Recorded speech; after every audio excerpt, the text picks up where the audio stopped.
guys! Welcome back again sa ating channel, and for today's vlog and for today's video is tuturo po ako sa inyo guys kung paano po mag-propagate ng photos. Ayan, so we have 3 ways propagate ng photos. So, ayan guys, kung interesado ka sa video na ito is just keep on watching. And if you haven't subscribed yet sa ating YouTube channel, please don't forget to subscribe it now and please turn on the notification bell down below for you to be notified whenever we upload a new vlog. Furthermore, let's begin! I know that you're being gone. You and me, we don't belong. It only makes me strong. After the blood right now, don't wanna know one else. That's what I used to know. Reset my life after you go. Hello everyone. Good day, good morning po sa inyong lahat. So, happy 6,000 subscribers po sa ating lahat. Ayan, maraming salamat po sa inyong lahat. So, 6,000 subscribers na po tayo and still counting. Ayan, maraming salamat po sa lahat ng mga nag-subscribe. Ayan, maraming salamat sa lahat ng nagsusupport sa ating channel. Ayan, thank you po again sa inyong lahat. So, ayan guys, for this vlog or for today's video is tuturuan ko nga kayo on how to propagate photos. So, we have different kind of photos guys. So, merong mga rare, pero yung ating i-propagate ngayon is si Giant Golden Photos. So, itong mga photos na nandito sa inyong harapan ngayon or nandito sa ating harapan ngayon guys is from Ate Sana. So, ito yung photos na parang hindi niya type yung mga photos and ayan, pinakuha niya sa atin. Nakita ko kasi guys, nagdo-drop na yung leaves nila. Time na to propagate them photos using 3 methods. Itlong paraan kung paano natin sila ma-propagate. So again guys, una, gawin lang muna natin guys is i-cut lang muna natin itong ating photos na nandito. So paano nga ba mag-cut ng photos? Guys, this is a very simple. Maraming nang gumagawa ng vlog. Marami nang gumagawa ng ganitong vlog. Pero again, as usual, gusto kong gumawa ng sarili nating versions. Ayan guys, version lang tayo, di ba? So ayan guys, so ang una nating gagawin is i-cut muna natin yung ating photos. Guys, unang-una natin gagawin is paano nga ba i-cut ang photos. So, any kind of photos is pwedeng ganito talaga yung pag-cut natin sa kanila or ganito sila kung paano paramihin. And also, kung paano natin maparami or mapalash ang ating isang buong pot ng photos. Ayun guys, so later is ipapakita ko yan sa inyo. So, ayan guys. So, ayan, ikakat muna natin yung photos natin. So, paano ba mag-cut ng photos? So, ganito lang siya guys. Ito yung stem niya. Tapos, may aerial roots siya dito. Dito na lang natin siya banda. Dito lang natin siya banda. I-cut. So, ayan. So, ganyan lang siya guys na pag-cut. So, at pagkatapos nun is, cut natin siya dito banda. Ganyan. And eto siya guys is hindi na to mabubuhay. And itatapon na po natin tong ganito. After that guys is dito na naman tayo. Mga ganyan lang kahaba guys ang kanyang pagitan sa kanyang aerial roots at saka dito sa kanyang pinaka-stem. Mga ganyan lang kahaba guys.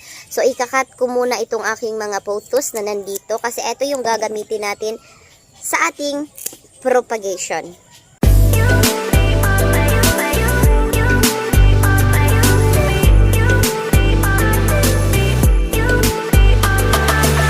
So, ayan guys, eto na nga yung, etong ganito guys, ayan, etong mga ganito, yung mga pinag-cut natin sa photos, ayan, yung mga ganyan guys, is hindi na ito magagamit and pwede na po natin silang itapon. So, sa mga, yung mga ganitong natitira, kasi kapag nagka-cut ka ng photos, is may ganito talaga, yung mga stem nila. So, hindi na ito magagamit guys, kasi hindi na ito mabubuhay itong mga ganito. So, isantabi lang natin sila and itapon na natin sila. So guys, after that is ayan na, ito yung ating nakat. So, yan na yung ating mga photos guys, yung ating nakat. And dito ko sila itatanim guys. Ito yung ating mga photos guys na nakat. Ganyan lang kakahaba yung mga cuts niya. And itatanim lang natin sila dito. Ayan. Tatanim lang natin siya. Ito isa-isa.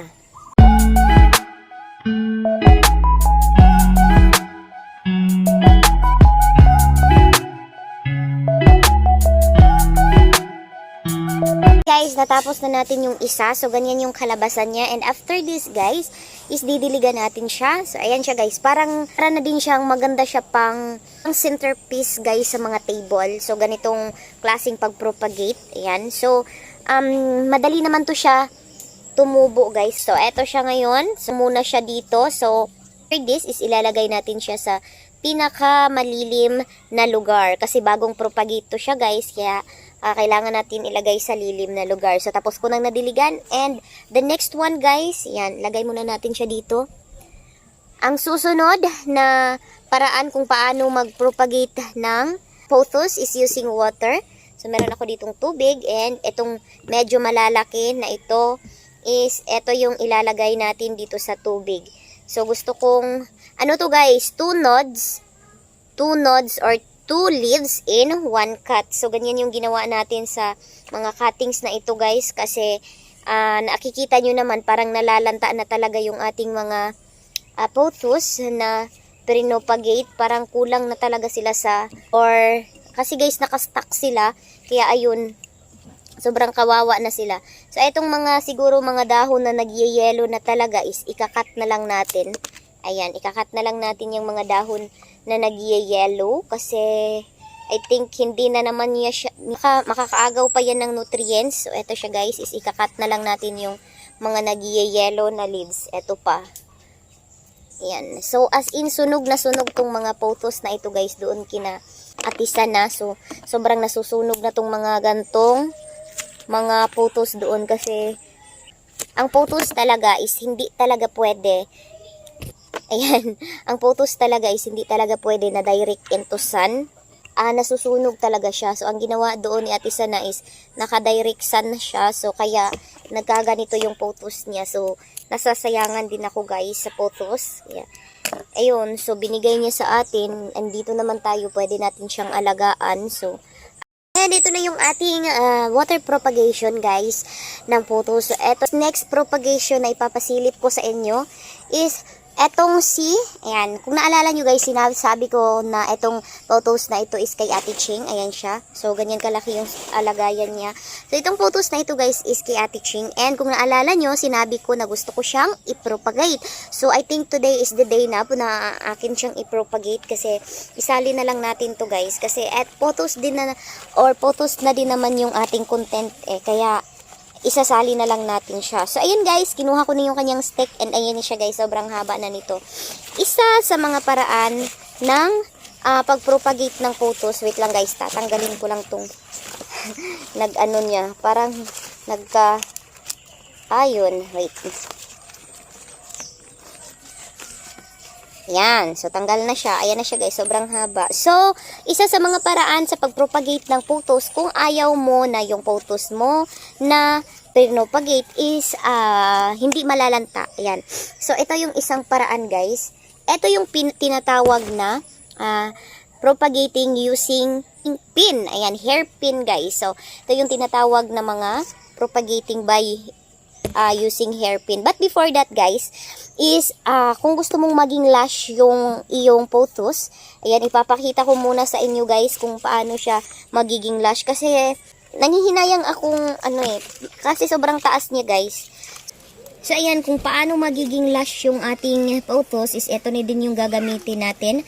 So ganito lang guys, kailangan nyo lang ng hairpin. Ayan, kailangan nyo lang ng hairpin. And ang gagawin natin is ayan, so itong mga roots niya guys is parang ididikit natin sa soil. And ang gagawin natin is etong hairpin. Ayan. Hairpin. Hindi lang siya para sa buhok guys. Para din siya sa halaman. So ang gagawin natin is itutusok lang natin dito.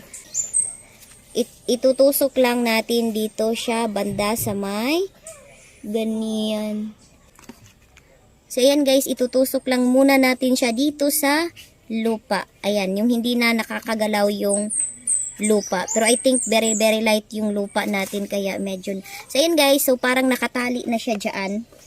So kung gusto mong magiging lush yung pothos mo is kailangan mong gawin ito. So ipapalibot natin tong pothos na ito dito banda. And ayan, using pin pa din. Gagamit pa din tayo ng pin.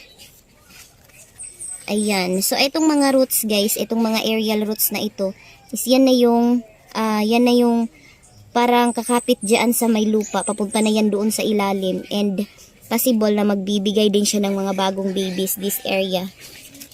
So, itong paraan na ito is hindi na nadideds yung mga photos natin na pinopagate. Hindi na siya kailangang putulin or ayan, hindi na kailangan kung saan-saan pa natin or kung gusto mong magiging lush yung halaman na photos mo is ganito yung pwedeng gawin natin sa kanya. So, ayan.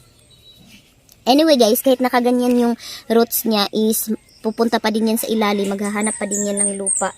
So, yun talaga yung kailangan ng halaman, ang lupa. Kaya, ayun. So, I think mataas pa siya. Super taas pa. Kaya, more on tuyok-tuyok pa tayo.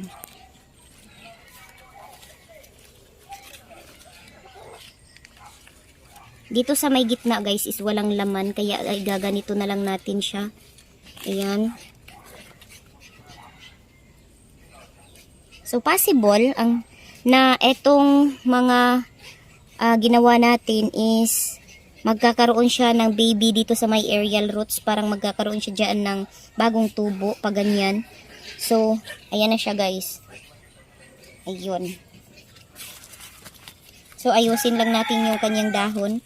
Kasi medyo nagkakabaliktad-baliktad na siya.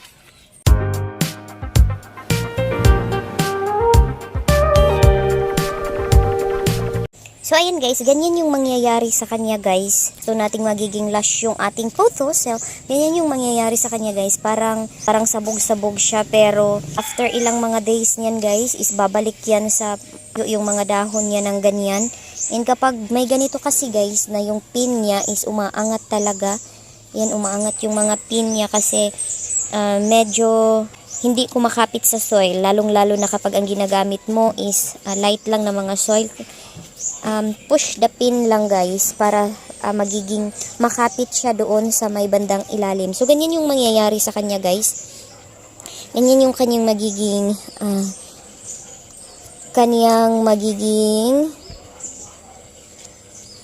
outcome. So, ganyan yung kanyang magiging outcome guys. And the next na ipapakita ko sa inyo is ito yung hindi ko alam guys kung ano ang tawag nito, pero ito ipapakita ko sa inyo. Ayan, susunod na ipapakita ko is meron ako ditong as usual, ito yung gagamitin muna natin guys. So, ayan, ito muna yung gagamitin natin. And ito pa din yung photos natin guys na ginawa nating pin doon, pinin natin siya doon sa pinaka pot niya. So, ito yung gagawin natin guys. So, kung gusto mong hindi na talaga siya as in after isang weeks guys is pwede mo na siyang putulin. So, ganito yung gagawin natin. So, etong rootings na ito, hindi ko lang alam guys kung anong tawag nito na pagka-propagate. Pero, proven and tested. Super ang bilis lang niyang mabuhay talaga yung ating photos. And kung gusto mong magtitrail talaga siya is ganito yung gawin mo guys. So, meron pa din tayo ditong pin. Ayan. Ito pa din yung push pin natin. I mean, it's not push pin, hair pin. So, parang i-clip pa din natin yung dito sa may bandang node niya. Yan, i-clip pa din natin yan siya. Push doon sa ilalim. Ayun, ayaw kumapit. Ayan siya guys. Yan, push doon sa ilalim. And tabunan ng soil yung pinakailalim niya or yung yun yung mangyayari sa kanya guys. So, ang nilagay ko is 3 pin para as in kapit siya nakapit kasi etong parang soil na ginamit natin is very very light siya guys. Talagang bumabalik yung roots niya paangat sa ibabaw. So, ang gagawin natin guys is 3 pin yung nilagay ko para mag-hold talaga yung pin na nilagay natin. And, ayan guys, lalagyan natin sa ibabaw ng dagdag na parang ganyan, bagaso. Ayan. Lagyan natin sa ibabaw ng dagdag. After this is kailangan natin yung diligan guys. Yan. And after 1 linggo nito guys is pwede na natin siyang putulin dito sa may bandang dito guys. Dito sa may aerial roots na ito pwede na natin siyang putulin that area. So, ayan na siya guys. ganito yung sobrang bilis na magpaparami ng photos. Ganyan, ito yung pinaka the best way or pinaka the best na paraan kung paano siya mabilis mapaparami. So ganito siya guys, oh. Ayan.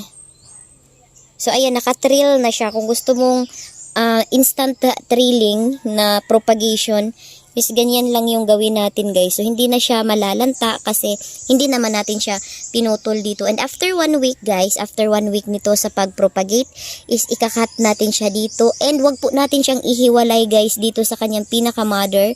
Wag po natin siyang ihiwalay kasi kailangan magkadikit lang po sila. Kasi kapag ihiwalay sila, so matatanggal yung nilagay nating pin, or kung time na ipaghiwalay man natin sila is kailangan natin na silang ikat dito. So ayan, after 1 week nito sa ginawa nating itong propagation is super mag-i-effect na to siya sa ganitong paraan ng pag-propagate, and voila, you have a trilling pothos. So if you want na to trill, so lagyan na lang ng pole pag ganyan.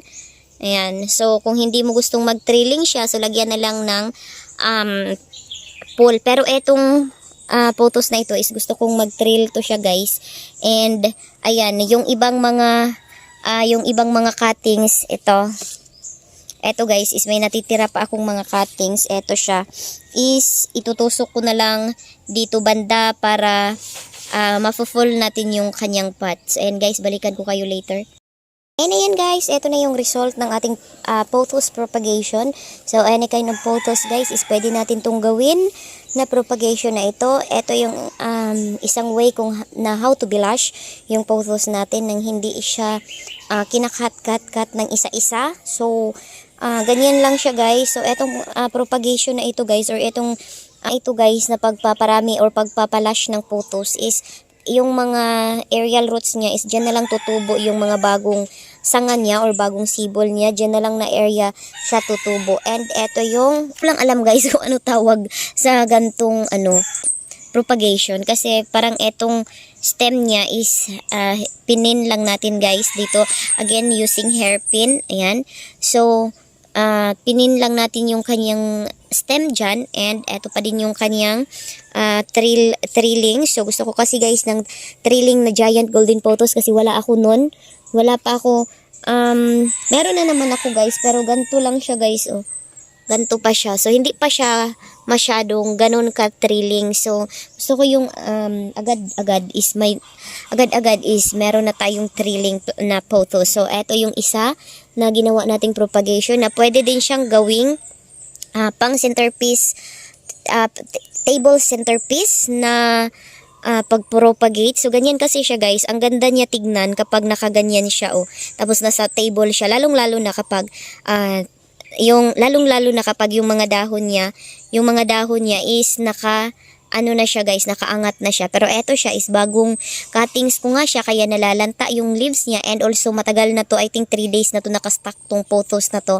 Ganun kahaba ang buhay ng pothos guys, hindi agad-agad yan namamatay. Pero talagang kailangan din natin silang itanim para hindi din sila talaga magpaalam sa atin. So again, eto din yung ating water propagation. So hindi ko alam guys kung magtutuloy-tuloy yung mga dahon na yan nila, pero kung hindi man is okay lang din kasi medyo pangit na naman yung mga dahon nila guys, kasi nasusunog yan sila, pero hindi pa naman sila as in patay na patay yung mga propagation, yung mga dahon niya. Pero yun nga, nang dahil nga sa sunog siya doon sa direct into sun siya doon kay Ate Sana, kaya ayun nagsunog-sunog yung mga dahon niya. Pero sana is makaka-recover yung ating pothos na yan. And eto din guys, so ito yung isang tendency kapag naka-direct sun yung ating halaman na pothos, and sunog siya guys. Pero anyway, aantayin ko na lang tumubo yung mga bagong dahon niya para